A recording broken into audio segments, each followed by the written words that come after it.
नमस्कार किसान भाइयों। एक पीएम किसान सम्मान निधि से संबंधित आपको एक जानकारी मैं उपलब्ध करा रहा हूँ। मेरे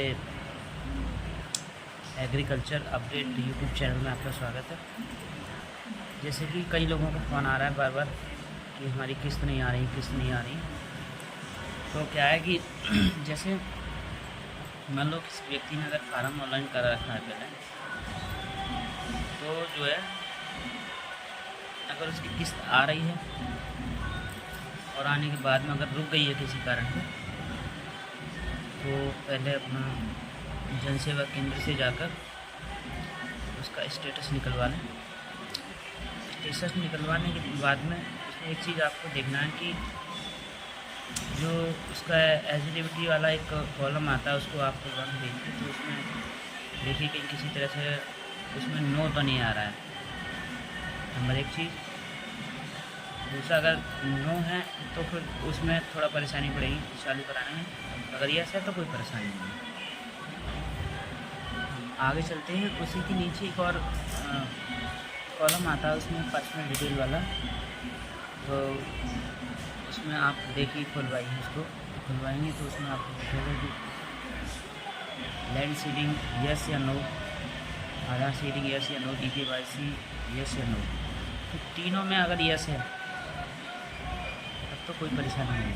अगर कोई भी कॉलम नो हो रहा है तो उसको आप जो है सही करवाना पड़ेगा आपको। उसके लिए आपको अगर लैंड सीडिंग नो आ रही है आपकी, तो आप अपने नज़दीकी तहसील से जाइए, जो भी आपकी लगती है वहाँ पर जाकर अपनी तहसील से खतौनी निकलवाने के बाद में तहसील में ही एक जो ऑफिस है, जो हर खतौनी निकलती हैं किसी तहसील में, वहीं पे बैठे होते हैं जो कंप्यूटर ऑपरेटर है, कहीं और बैठे होते हैं। तो एक बार अपने तहसील में जाकर जानकारी आप ले लेंगे, तो वहाँ से आपकी जो खतौनी है वो अपलोड हो जाएगी।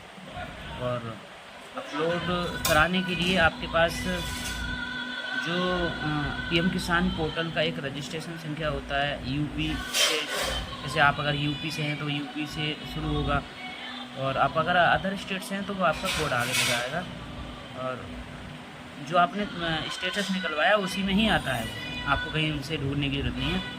तो आप स्टेटस जब लेके जाएंगे तो खतौनी लेके जाएंगे तो स्टेटस लग जाएगा, अपलोड हो जाएगा। इसी के साथ आगे चलते हैं कि उसमें एक बीच वाला कॉलम आता है आधार सीडिंग वाला। तो उसके लिए आपको मैं दो सॉल्यूशन बता देता हूँ। अगर मान लीजिए आपकी बैंक है, उसमें अगर आधार सीडिंग नहीं आ रही, तो आप अपना जाकर उसमें आप आधार लिंक करा लीजिए। DBT पोर्टल के नाम से होता है, उसमें आप DBT पोर्टल पर करा सकते हैं, ठीक है। उसमें जो शहरी बैंक होती है उसमें NPCI बोल देते हैं, और देहाती बैंक होती है उसमें KYC बोल देते हैं। तो आप अपना वहाँ से करा सकते हैं। ये जो मैंने चीज़ें बताई आपको, इसमें अपडेट होने के बाद में आपका तो उसमें पैसे आपका आ जाएगा। मान लीजिए कि आप EKYC नहीं करा सकते, आप EKYC कराने में असमर्थ हैं या फिर नहीं जा पा रहे हैं किसी कारण से, तो आपके लिए एक और ऑप्शन है। इसमें आप जो सम्मान निधि लेने के लिए आप जो इंडियन पोस्ट बैंक का खाता है, जिसे आप अपने लोकल भाषा में डाकखाना कहते हैं, हमारे किसान भाई डाकखाने में जाकर अपना एक पीएम किसान सम्मान निधि संबंधी उसमें एक स्पेशल खाता खुलता है, तो उसमें आप अपना खाता खुलवा सकते हैं। तो आपको उसमें बार बार EKYC वगैरह किसी तरह से कोई कराने में परेशानी नहीं होगी, आप EKYC करा देंगे, ठीक है। EKYC, सॉरी मैं माफ़ी चाहूँगा, उसमें EKYC नहीं, उसको आप खाता खुलवा लेंगे तो वो आप आधार जो आपका चल रहा है, आधार सीडिंग की वजह से पैसा रुका है, तो आपका पैसा उसमें आ जाएगा। उसमें टाइम लगेगा, जो भी लगेगा, आपको कहीं जाने की ज़रूरत नहीं है। आप उसको बीच में आप खोल के एक बार देखते रहिए, मोबाइल पर भी देख सकते हैं, आपको टेंशन रखते हैं। दूसरा अगला एक ऑप्शन आता है उसमें ये EKYC वाला। EKYC के लिए मैं अमूमन जानता हूँ कि लगभग सभी लोगों ने EKYC करा ली है, फिर भी कुछ लोग ऐसे हैं जिनको जानकारी रहने दीजिए, या कुछ है कि कुछ लोगों ने नहीं कराया जानबूझकर, या किसी और कारण से नहीं कर पा रहा है, तो अपना जन सेवा केंद्र से अपनी ई-केवाईसी करा सकते हैं। आपके जो हमारे कृषि विभाग के कर्मचारी आते हैं, आप उससे भी करा सकते हैं। इसमें जैसे ई-केवाईसी की भी आपकी सुविधा है और फिंगरप्रिंट वाली भी है। आपकी अगर फिंगर नहीं हो पा रहा है तो आप फेशियल करवाइए, या कोई मान लो बुज़ुर्ग है तो उसका अगर उससे नहीं हो पा रहा है तो आप उस फिंगर से भी करा सकते हैं। अगर मान लो दोनों चीज़ों से नहीं हो पा रहा है तो आपको अपना आधार कार्ड पे मोबाइल नंबर अपडेट कराकर उसमें एक OTP का भी सुविधा है, तो आप OTP से भी करा सकते हैं। इसी के साथ मैंने आपको जो जानकारी बताई है, अगर ये तीनों चीज़ें आप अपने अपडेट करा लेते हैं तो आपका पैसा 100% आ जाएगा।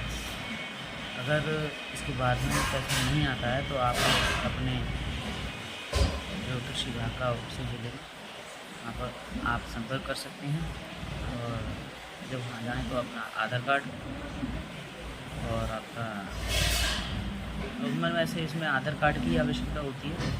आधार कार्ड ले जाएंगे आप, अपना अकाउंट नंबर ले जाएंगे, और मस्ट है कि इसमें मोबाइल नंबर वो आपका होना चाहिए जो आपने सम्मान निधि में पहले लगाया है, क्योंकि स्टेटस देखने के लिए, उसकी पोजीशन देखने के लिए आपको मोबाइल नंबर पर ही OTP जाती है, 2 बार OTP जाती है, तब जाके वो खुल पाता है। ठीक है, इसी के साथ मैंने आपको जो जानकारी दी है शायद आपको सही लगी हो, तो आप मेरे चैनल को सब्सक्राइब करें, लाइक करें, शेयर करें, और ये वीडियो ज़्यादा से ज़्यादा अपने किसान भाइयों के लिए शेयर करें। धन्यवाद।